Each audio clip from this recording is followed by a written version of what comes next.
Bonjour. Allez-y, prenez place. Donc, Monsieur Gemini, je crois qu'on a eu le plaisir de se voir déjà une fois. Oui. Et Amandine a eu la gentillesse en fait de nous adresser parce que il y a eu un petit rupture après les soins par rapport au moral.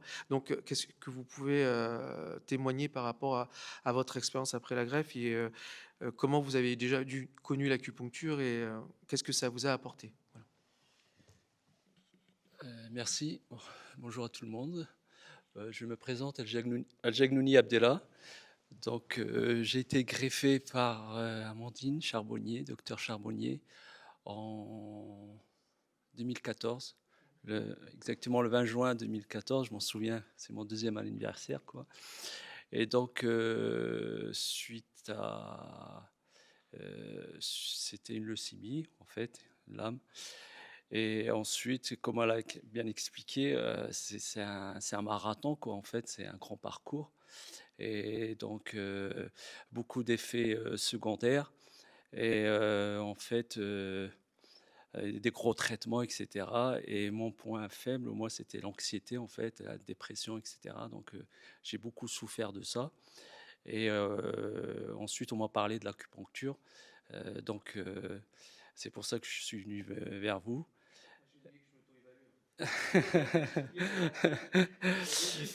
Donc voilà, donc je connaissais un petit peu l'acupuncture parce que j'avais des soucis avant ma maladie au niveau problème cervical, lombaire, etc. Donc ça m'avait fait pas mal de bien. Et donc c'est pour ça ensuite, quand on m'a parlé de ça, je suis toujours tout de suite venu en fait pour ces problèmes d'anxiété en fait qui m'ont fait beaucoup de bien. Mais ça continue, c'est quand même un terrain, quand même, je continue d'avoir quelques soucis, quoi, en fait. Donc il faut que ça soit assez entretenu, ouais, tout à fait. Donc voilà ce que j'avais à dire. Je sais pas si vous avez des questions, des choses comme ça plus précises. En tout cas, merci pour votre témoignage. On voit que justement, comme vous dites, heu, chacun a des failles et chacun a des fragilités, avant même d'avoir une maladie et du coup, ces fragilités-là, en fait, sont de plus en plus, accentuées, exacerbées avec la maladie et à cause de la maladie. Donc du coup, c'est un moment aussi, je dis souvent à nos patients qu'évidemment la maladie, c'est quelque chose de pénible et tout ça, mais c'est un temps aussi pour se reconcentrer pour soi et se reconstruire. On a vu pas mal de gens qui disent, même en oncologie, en cancer du sein, que bah, il fallait ça, malheureusement, il fallait ça, pour que je prenne du temps pour moi, pour justement, manger, dormir, passer du temps avec ma famille, apprécier des petites choses de la vie au lieu de courir après du business ou des titres et tout ça. Et je pense que parfois quand on est stoppé, dans une démarche à cause de la maladie ou notre accident de vie, on revient vraiment à l'essentiel. Et je pense que l'essentiel, c'est manger, dormir, éprouver ses émotions, garder son autonomie et justement être à l'équilibre au niveau à la fois physique et émotionnel. Et c'est ce que nous, ce qu'on avait vu comme priorité pour vous par rapport à l'accompagnement thérapeutique. En acupuncture, on n'est pas très ambitieux en réalité, hein. C'est-à-dire qu'en fait, on va se fixer des objectifs d'abord atteignables. Parce que c'est très important que les gens en fait reprennent confiance en eux étape par étape. Et je pense que votre exemple est typique de ça, c'est qu'au départ, une anxiété qui devait être insurmontable, qui était vraiment éprouvante, aliénante et handicapante au quotidien, alors, le fait qu'on arrive à la surmonter, ça crée une première victoire et ça crée les bases d'une reconstruction. Parce qu'une fois qu'on a essayé de justement de dire qu'on arrive à survivre à ça et qu'on retrouve sa vie différemment, mais qu'on arrive continuellement à la construire, je pense que c'est une belle épreuve de ténacité, de résilience et de courage. En tout cas, merci beaucoup pour votre précieux témoignage. On vous applaudit.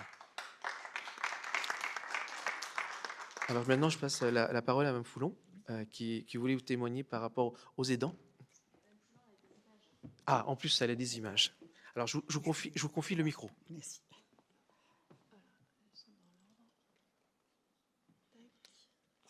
Alors, je ne sais pas si c'est parfait. C'est parfait. Voilà. Tu me dis où j'appuie. Là, du coup, vous avez la flèche qui est sur le truc, donc vous avez juste à... D'accord. Eh bien, bonjour à tous. Jasmine Foulon. J'étais professeure de sciences de la vie de la Terre au lycée Sacré-Cœur d'Amiens. et l'épouse du docteur Pascal Foulon, professeur d'anatomie, qui lui a valu d'avoir besoin d'une greffe de moelle osseuse à cause du formol et des TP. Donc, nous sommes à Amiens. Il a été soigné par Amandine et nous aimons beaucoup notre belle cathédrale. Tout est beau, le soleil est magnifique. Nous avons déjà 6 enfants, quelques petits-enfants. Et voici les nuages qui arrivent. Les symptômes, le diagnostic. Donc le diagnostic est posé. On va s'adresser bien sûr à l'hématologue Amandine. Nous voyons l'infirmière d'annonce de diagnostic et c'est là où je deviens aidant. J'accompagne. Au début, j'accompagne. Diagnostic, on l'annonce aussi à tout le monde. Et de ce fait, l'aidant devient transparent. Personne ne me demande comment je vais. Mais comment va-t-il? Donc, nous sommes des aidants transparents pendant très longtemps. Et puis, allogreffe, donc recherche génétique, l'arbre généalogique du GC à la cathédrale sur un beau vitrail. Coup de chance, sur les 3 sœurs de Pascal, il y en a une compatible, et encore plus de chance, c'est la plus jeune et elle habite pas loin.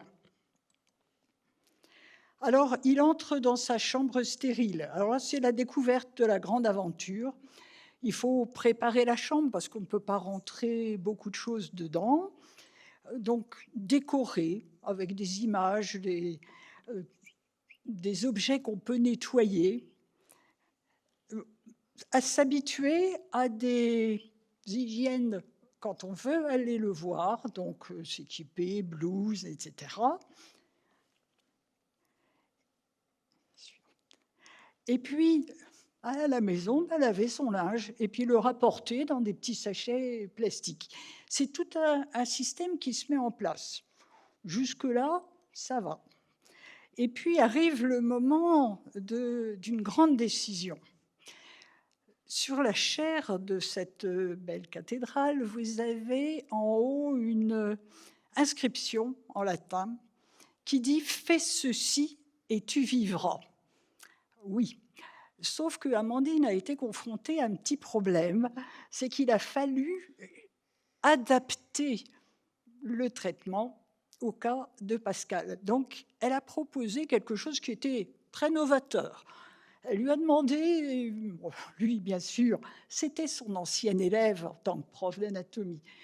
Elle ne l'a jamais tutoyé, mais lui la tutoyait. C'était une situation assez particulière. Et seule question de Pascal à Amandine, dans 1 an, ce sera nos 40 ans de mariage, est-ce que j'y serai? Amandine a juste répondu, je ne peux pas vous le promettre, mais j'y crois. Extraordinaire. Et puis la greffe, c'est la lumière, toutes ces petites lumières dans l'obscurité. Suivi de greffe, réanimation. Donc là, j'ai choisi vraiment un dessin de François-Xavier Legenne qui a fait l'autel de la cathédrale, c'est la nuit noire. Et c'est là où on voit, j'allais dire, les vrais amis. Ben, ce n'est pas forcément ceux sur lesquels on comptait au début. C'est un copain d'anatomie de Nantes qui faisait du rugby, qui me coachait, moi, presque tous les matins, par téléphone. On est dans le dur, des petits courage, plus. Vous voyez, donc le rôle aussi de l'entourage. Je ne parle pas de l'entourage familial. J'avais cherché une de mes filles de transmettre à toute la famille pour ne pas avoir à répéter ce qui se passait. Et puis, dans la nuit, en réa, il a dû se passer quelque chose d'extraordinaire, puisqu'il ne pouvait même plus avoir son alliance. Donc on me l'avait confiée. Et je l'ai mise dans ma table de nuit vers une croix que j'avais eue à la naissance de mon premier enfant. Et quand je suis arrivée le lendemain, il y a un interne qui m'a dit: «Madame, il s'est passé quelque chose cette nuit». Donc le voilà de nouveau, je ne peux pas dire sur pied, c'est pas vrai, mais retournant dans sa chambre stérile. Et c'est là, eh ben non, c'est pas fini. On a l'impression d'avoir un chemin qui n'en finit pas, comme ce labyrinthe dans la cathédrale. Et il faut adapter. Il faut savoir s'adapter toujours à une nouvelle situation. Amandine va avoir besoin de l'aidant. Le soignant a besoin de l'aidant. Alors j'ai choisi cette image parce que l'aidant, il reprend un peu de couleur, mais c'est rouge, parce que c'est l'alerte rouge pour moi. Il rentre, c'est moi qui vais avoir tout à faire à la maison. Et je peux vous dire, c'est costaud. Le voilà donc devant son jardin, mais pas dedans. Hygiène, interdiction de sortir. Ensuite, hygiène alimentaire. Merci les plats micro-ondables, parce que je peux vous dire que préparer des repas à un immunodéprimé, c'est pas très simple, mais on y arrive, on y arrive. Et puis, Amandine en a parlé, la réaction du greffon contre l'autre. Alors elle s'est réjouie parce qu'il n'avait qu'une petite réaction cutanée. Mais moi, matin et soir, je devais tartiner avec de la pommade tout son corps avec des corticoïdes. Ça a marché, encore une fois, on s'est adapté à la situation. Et puis, ben ça y est, l'aidant que j'étais a repris complètement des couleurs. On a eu, 1 an après, la possibilité d'aller manger des huîtres en Normandie pour nos 40 ans de mariage. Bien évidemment, il avait demandé l'autorisation à la greffeuse et elle lui avait accordé une ou deux. Il en a pris une le premier soir, 2 le lendemain. Il a résisté et la famille s'est agrandie. Enfin, bon, c'est pas grave. La famille s'est agrandie. Nous avons maintenant 13 petits-enfants, dont certains viennent manger du poulet brocoli le mercredi. Et puis, il a repris ses activités. Alors, bien sûr, je n'ai pas parlé de l'activité physique adaptée qu'il faisait au dispo, parce que ça aussi, ça aide. Et nous sommes devenus guides bénévoles des Amis de la cathédrale. Nous faisons l'accueil, là, en ce moment, pendant les vacances, mais nous faisons également des visites de stalles. Alors, Amandine a eu droit à une très courte visite de la cathédrale pendant plus de 2 heures. C'était une façon de remercier. Et puis, pour rassurer Madame Aloua, pour notre couple, je resterai très discrète. Nous sommes toujours main dans la main et dans 1 an, c'est nos 50 ans de mariage. Merci beaucoup.